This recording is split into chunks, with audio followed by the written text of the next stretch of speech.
Hi guys, so I have a book here today, and it's called Just a Dream by Chris Van Allsburg.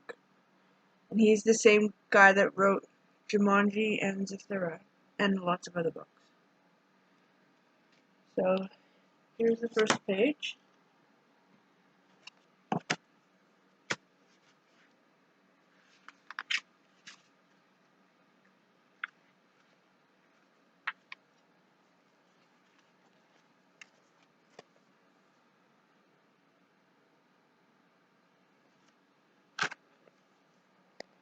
As usual, Walter stopped at the bakery on his way home from school. He bought one large jelly-filled donut. He took the pastry from its bag, eating it quickly as he walked along. He licked the red jelly from his fingers. Then he crumpled up the empty bag and threw it at a fire hydrant. At home, Walter saw Rose, the little girl that lived next door, watering a tree that had just been planted. "It's my birthday present," she said proudly. Walter couldn't understand why anybody would want a tree for a present. His own birthday was just a few days away, and I'm not getting some dumb plant, he told Rose.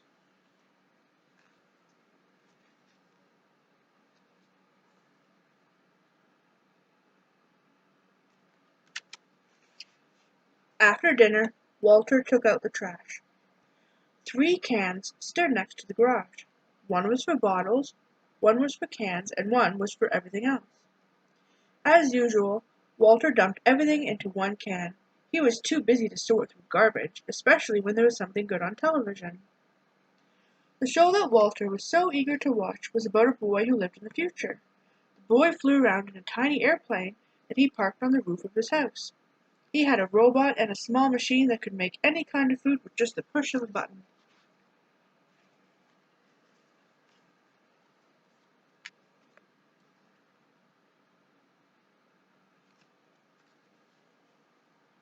Walter went to bed wishing that he lived in the future.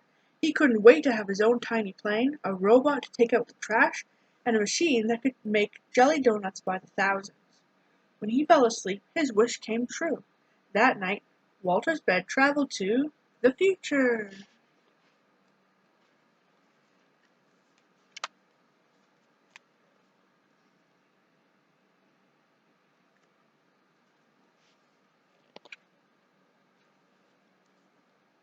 Walter woke up in the middle of a huge dump. A bulldozer was pushing a heap of bulging trash bags toward him. "Stop!" he yelled. The man driving the bulldozer put his machine in neutral. "Oh, sorry," he said. "Didn't see you." Walter looked at the distant mountains of trash and saw half-buried houses.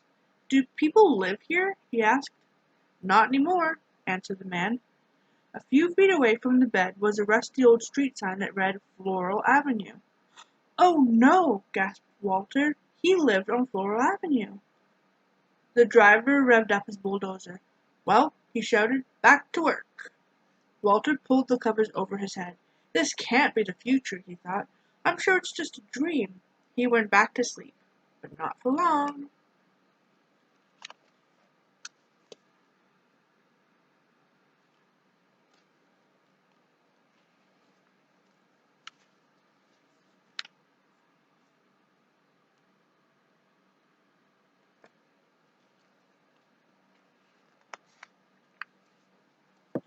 Walter peered over the edge of his bed, which was caught in the branches of a tall tree.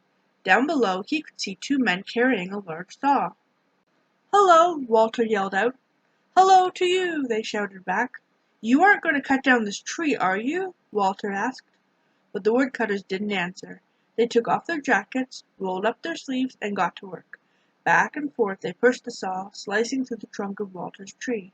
"You must need this tree for something important," Walter called down. "Oh, yes, very important," they said. Then Walter noticed lettering on the woodcutter's jackets. He could just make out the words, "Quality Toothpick Company." Walter sighed and slid back under the blankets until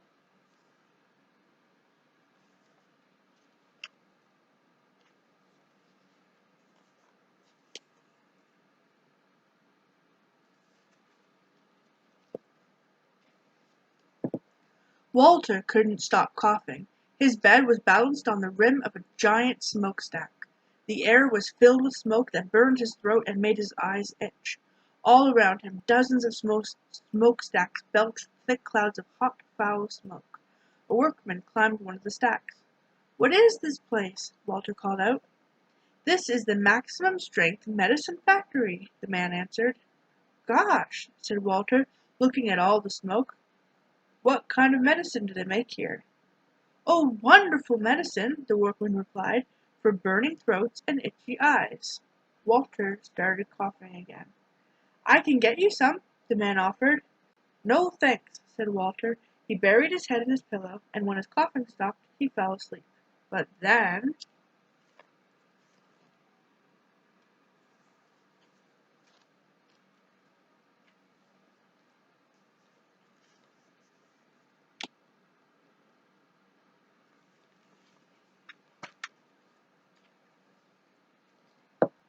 snowflakes fell on Walter. He was high in the mountains. A group of people wearing snowshoes and long fur coats hiked past his bed. "Where are you going?" Walter asked. "To the hotel," one of them replied. Walter turned around and saw an enormous building. A sign on it read, "Hotel Everest." "Is that hotel," asked Walter, "on the top of Mount Everest?" "Yes," said one of the hikers. "Isn't it beautiful?" "Well," Walter began, but the group didn't wait for his answer. They waved goodbye and marched away. Walter stared at the flashing yellow sign, then crawled back beneath his sheets. But there was more to see.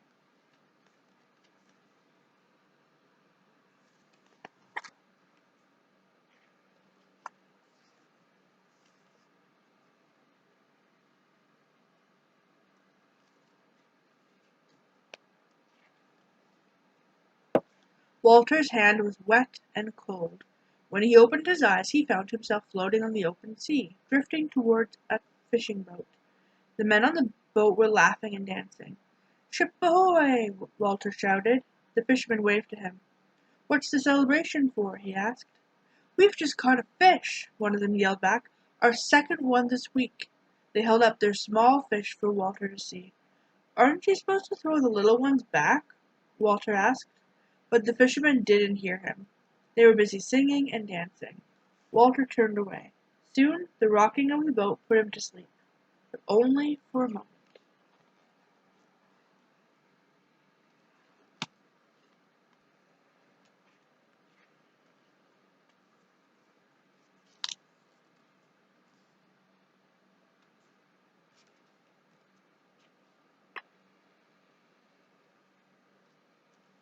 A loud shrieking horn nearly lifted Walter off of his mattress. He jumped up. There were cars and trucks all around him, horns honking loudly, creeping along inch by inch. Every driver had a car phone in one hand and a big cup of coffee in the other. When the traffic stopped completely, the honking grew even louder. Walter could not get back to sleep. Hours passed, and he wondered if he'd be stuck on this highway forever. He pulled his pillow tightly around his head. This can't be the future, he thought. Where are the tiny airplanes? The robots? The honking continued into the night until finally, one by one, the cars became quiet as their drivers, and Walter, went to sleep. But his bed traveled on.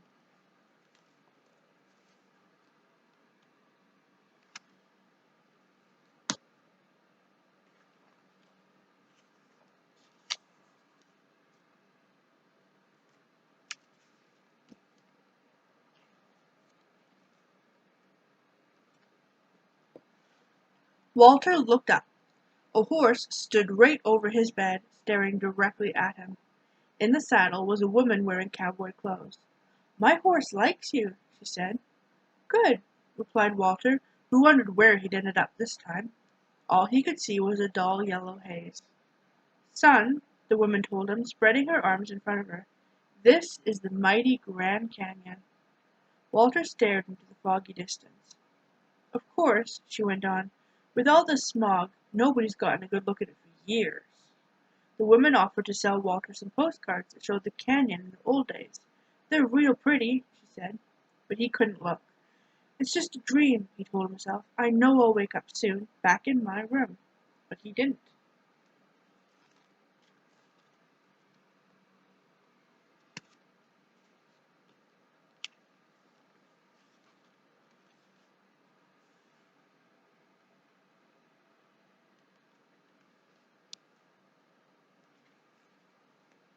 Walter looked out from under his sheets. His bed was flying through the night sky. A flock of ducks passed overhead. One of them landed on the bed, and to Walter's surprise, he began to speak. "Oh, I hope you don't mind," the bird said, "if I take a short rest here." The ducks had been flying for days, looking for the pond where they had always stopped to eat. "I'm sure it's down there somewhere," Walter said, though he suspected something awful might have happened. After a while the duck waddled to the edge of the bed, took a deep breath, and flew off. "Good luck," Walter called out to him. Then he pulled the blanket over his head. "It's just a dream," he whispered, and wondered if it would ever end. And then finally,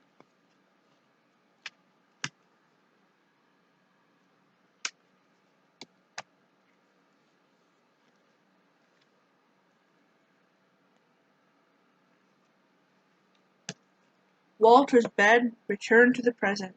He was safe in his room again, but he felt terrible. The future he'd seen was not what he had expected. Robots and little airplanes didn't seem very important now. He looked out his window at the trees and lawns in the early morning light and then jumped out of bed. He ran outside and down the block, still in his pajamas. He found the empty jelly donut bag he'd thrown at the fire hydrant the day before. Then Walter went back home, and before the sun came up, sorted all of the trash by the garage.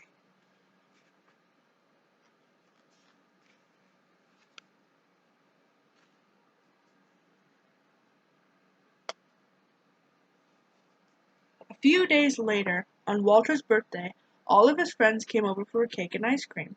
They loved his new toys, the laser gun set, the electric yo-yo, and inflatable dinosaurs. "My best present," Walter told them, "is outside." Then he showed them the gift that he'd picked out that morning, a tree. After the party, Walter and his dad planted the birthday present. When he went to bed, Walter looked out his window. He could see his tree and the tree that Rose had planted on her birthday. He liked the way they looked, side by side. Then he went to sleep, but not for long, because that night Walter's bed took him away again.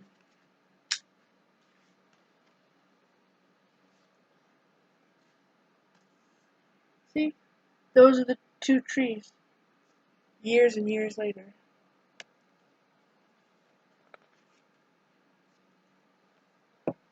When Walter woke up, his bed was standing in the shade of two tall trees. The sky was blue. Laundry hanging from a clothesline flapped in the breeze. A man was pushing an old motorless lawn mower. This isn't the future, Walter thought. It's the past. "Good morning," the man said. "You found a nice place to sleep." "Yes, I have," Walter agreed. There was something very peaceful about the huge trees next to his bed. The man looked up at the rustling leaves. "My great-grandmother planted one of those trees," he said, "when she was a very little girl." Walter looked up at the trees too, and realized where his bed had taken him. This was the future after all. A different kind of future. There were still no robots or tiny airplanes. There weren't even any clothes dryers or gas-powered lawn mowers. Walter lay back and smiled.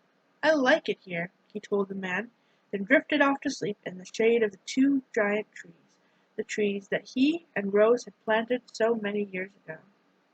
The end. All done. I hope you guys really liked that. Bye.